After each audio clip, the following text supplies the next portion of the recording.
evening. You're watching No Spin. I'm Nidhi Razdan. The Indian rupee has been in a tailspin for some time now, but today it touched the 80 rupee mark to the dollar for the very first time ever, breaching a crucial psychological mark as well. This is largely more bad news for the economy and for all of us, because when the rupee falls, everything that India imports, particularly imports of fuel, gas, all of that becomes more expensive. Don't forget that India imports over 80% of its crude oil requirements, and that in turn increases inflation at home. Students going to America to study will find it much more expensive now, and so will travelers. It's already been happening.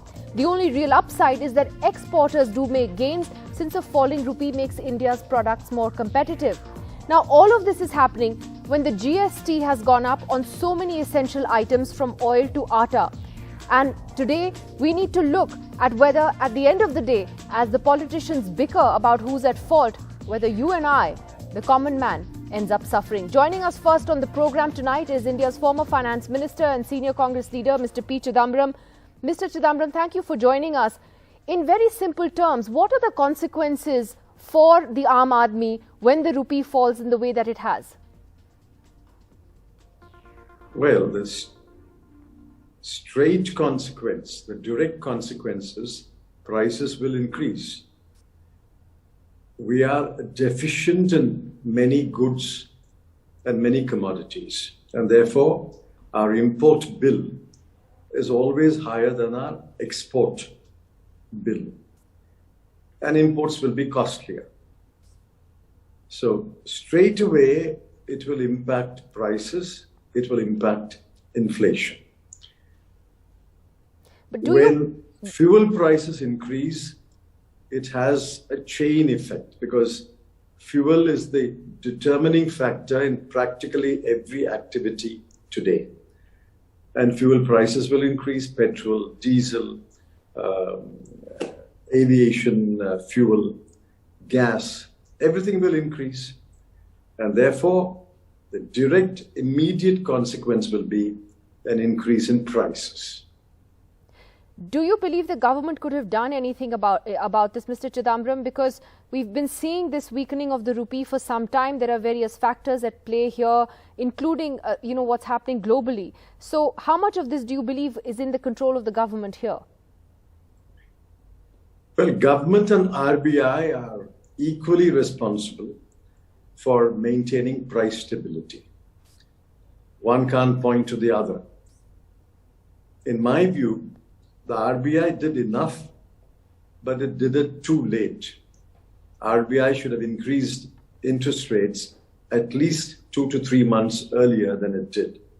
So RBI did enough, but it did it too late. The government did nothing.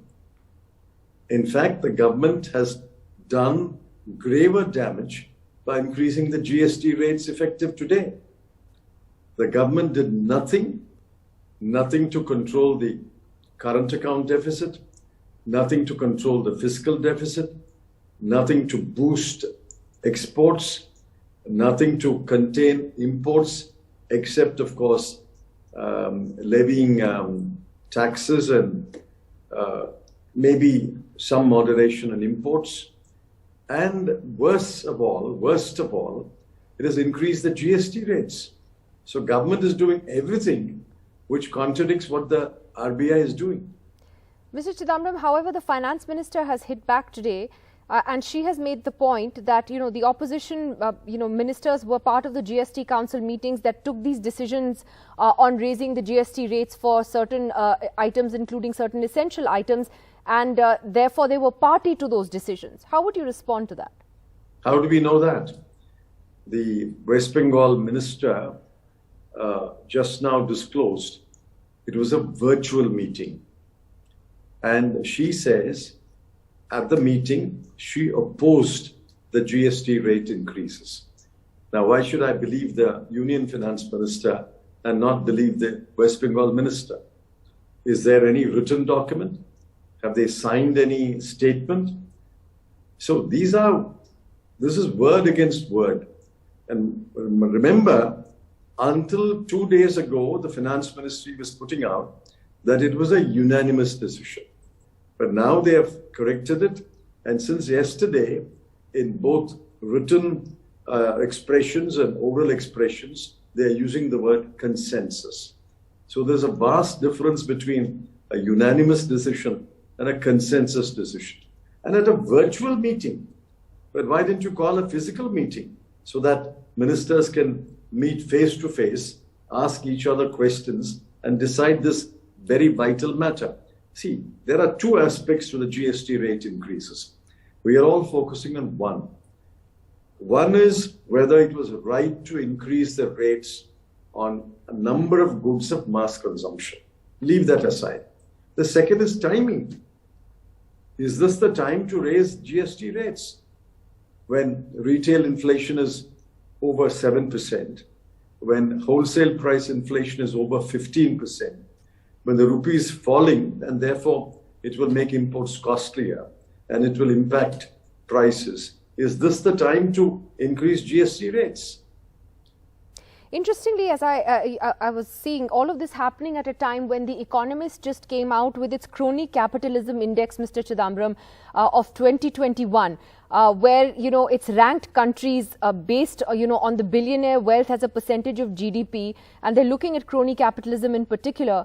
India has actually, its share of billionaire wealth derived from crony sectors has risen from 29 to 43% in the last 6 years.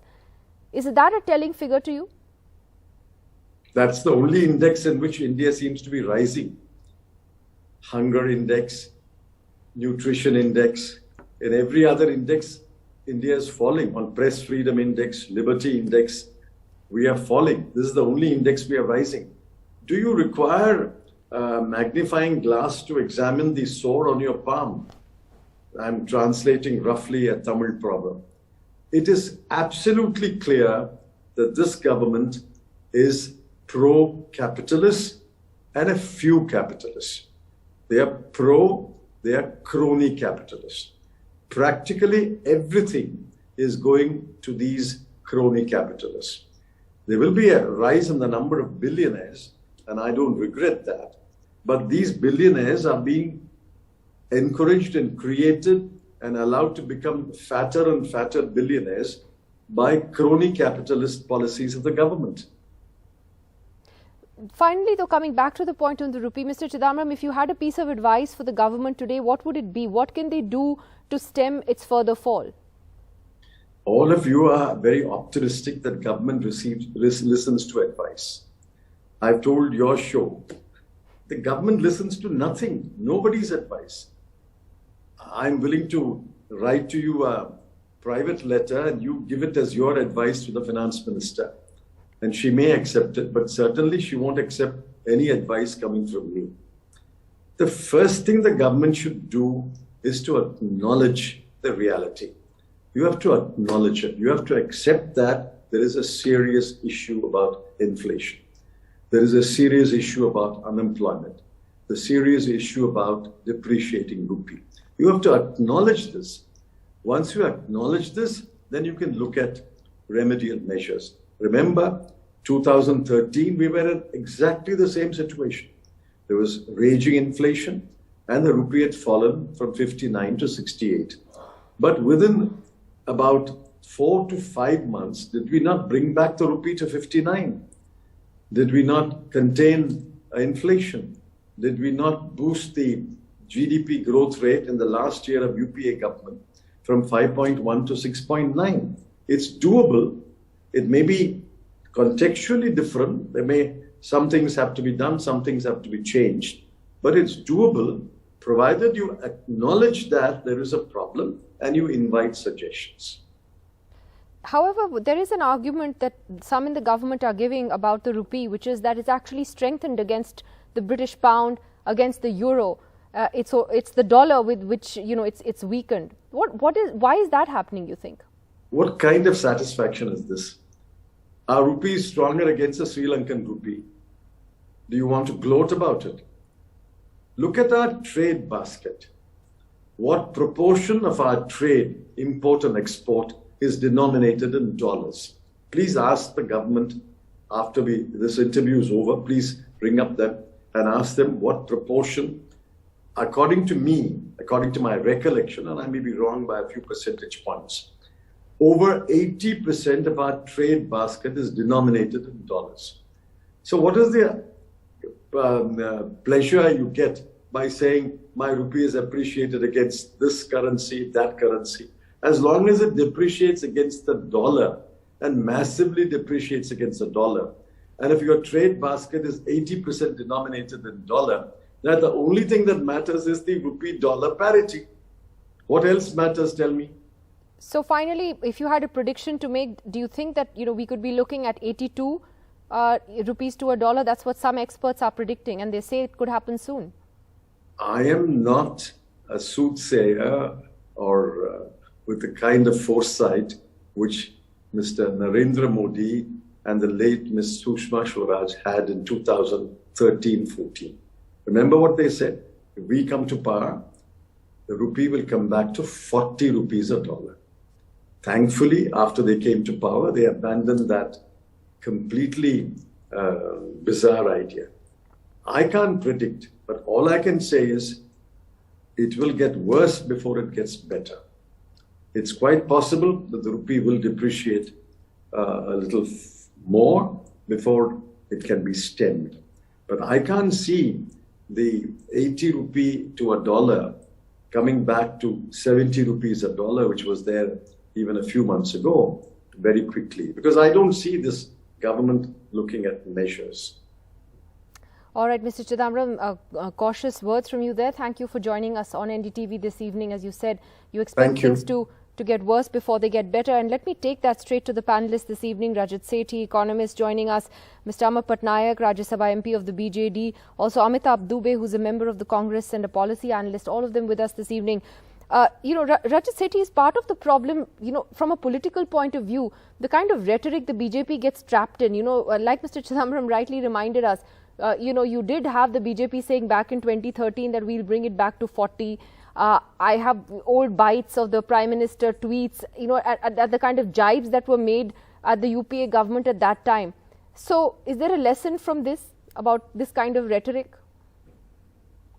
See, on certain fronts, Nidhi, there are some rightful comparisons between 2013 and 2022.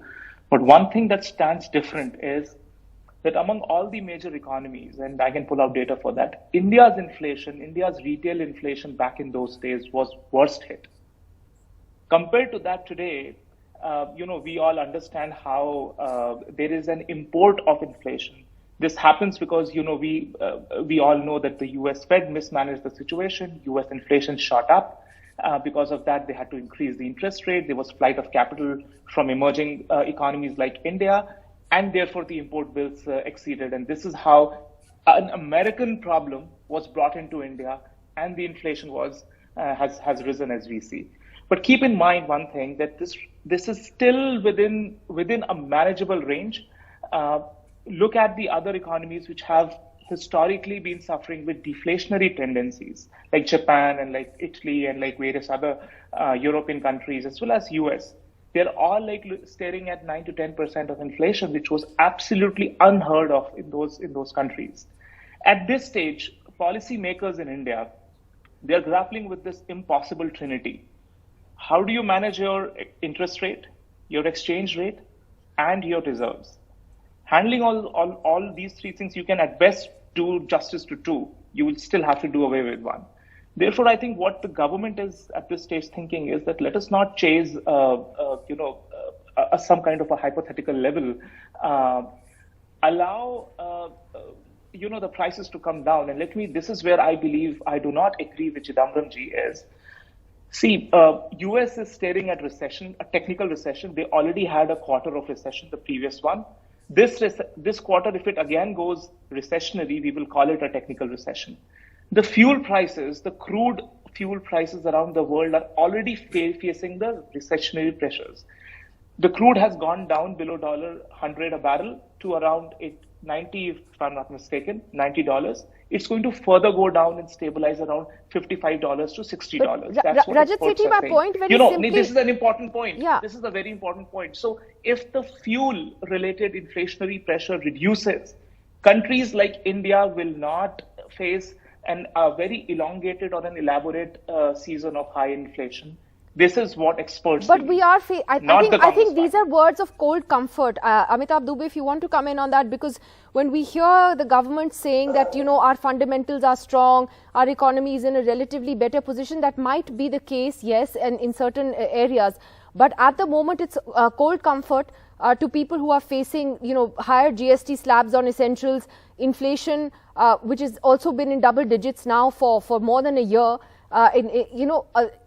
Therefore, what's the way out, Amitabh Dubey?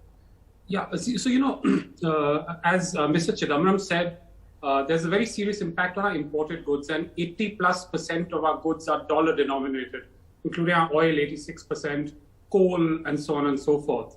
Mr. Modi came to power, arguing for a strong rupee, and he's delivered one of the weakest rupees we've seen in decades. In fact, I think he himself said, जिस देश का रुपया उसी देश का गिरता है जिसकी सरकार भ्रष्ट और गिरी हुई है.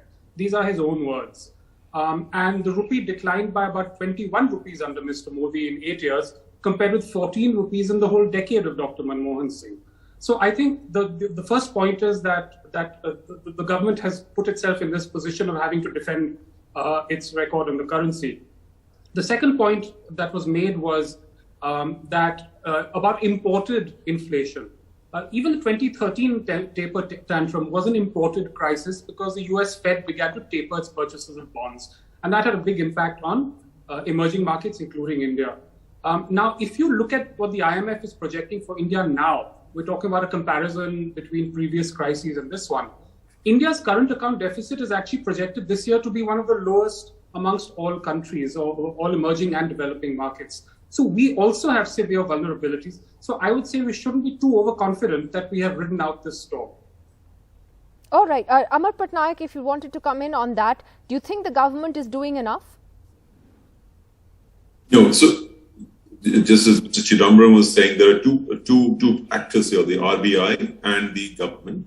I think the RBI has done its bit, or is doing its bit, started by buying the releasing from the foreign exchange reserve, but hasn't really delivered, because I think there has to be a unanimity that a lot of this crisis is something to do with strengthening of the dollar outside globally, and also which Mr. Chidambaram just referred to as contextually different with 2013 and the current crisis. It is actually contextually different. We were already having the supply shocks and therefore commodity prices already increasing post-pandemic, and then the inflation was already rising, and then the Fed cut takes place, and therefore the currency depreciation takes place, dollar gets strengthened, flight of capital takes place.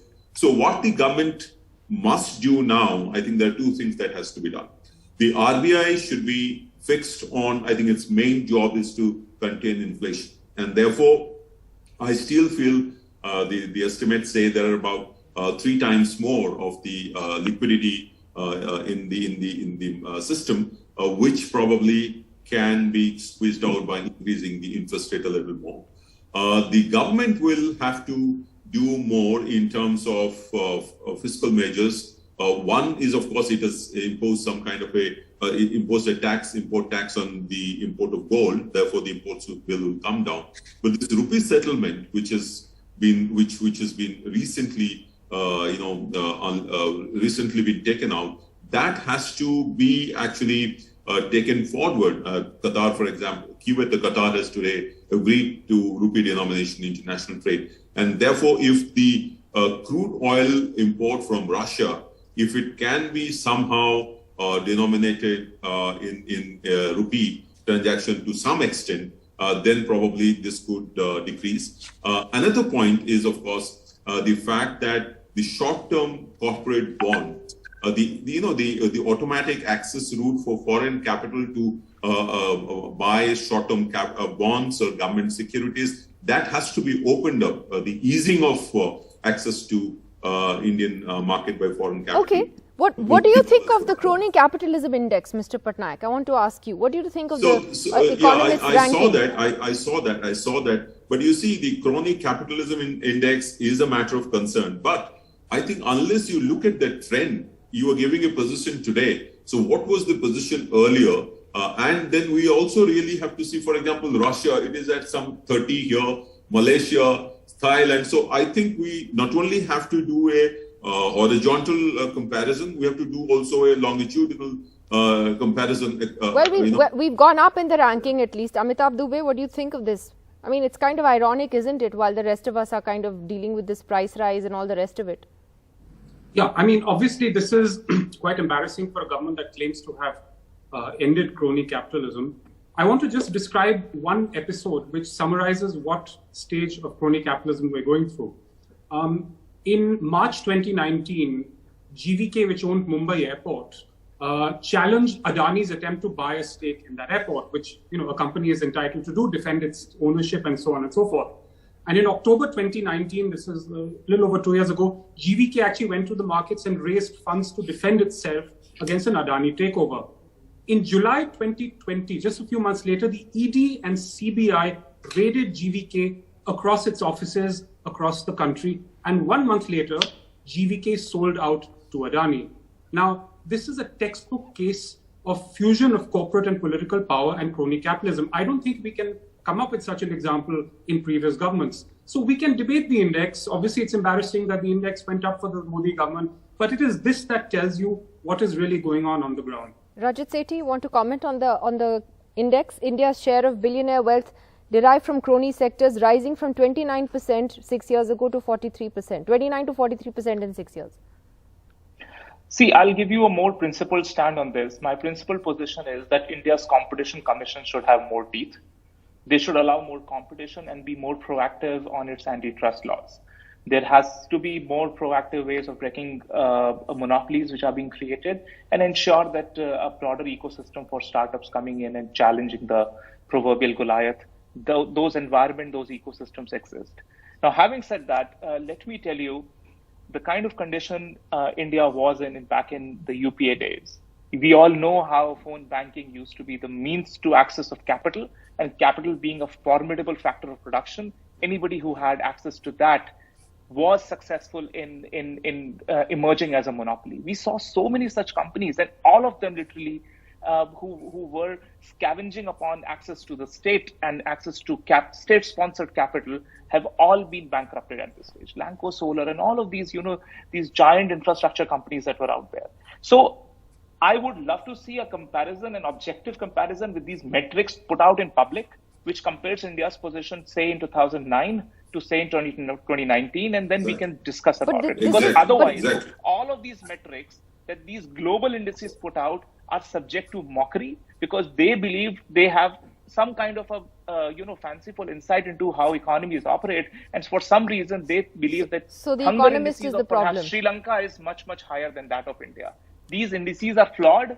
All are tailored to specific interests, specific lobbying, which happens on the international scale, and I don't give credence to it. As long as it is not thoroughly put out, the methodology and everything put out in public for public scrutiny. I have to leave it at that today, but I'm going to end the show today reminding everyone that when Mr. Modi was actually Gujarat Chief Minister and the rupee was falling at that time, he had directly blamed the government for the falling rupee, in fact, even accusing corruption in the UPA for being responsible for it. Let's listen in to what the then Gujarat Chief Minister had to say. Good night. अकेला हिंदुस्तान का रुपया dollar के मुकाबले गिरता ही चला गया और क्यों चला गया? और मैंने साफ मांग की है, ये सिर्फ आर्थिक कारणों से नहीं हुआ है, ये आपकी भ्रष्ट राजनीति जो चली है दिल्ली से, उसका इसके अंदर बहुत बड़ा रोल है। हमारे देश का रुपया लुढ़क रहा है, रुपये की कीमत गिरती चली जा रही है।